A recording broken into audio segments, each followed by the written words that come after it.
Alright, I just unboxed my new Haswig Protruar 2.0 or 1.0. It's the 12 volt version with 55 pounds of thrust.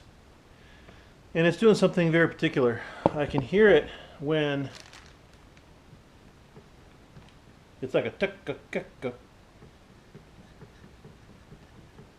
And you can hear it when you put it in.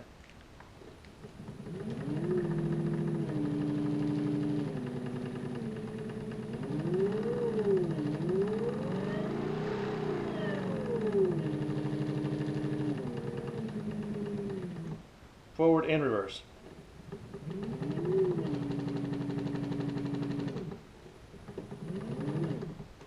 Alright, so please tell me if that's the way it's supposed to be, because that does not seem right to me.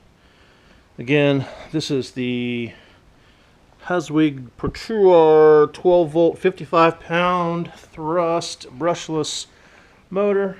Picked it up off of eBay. And it's got a tick. Doesn't sound right to me. See what you think.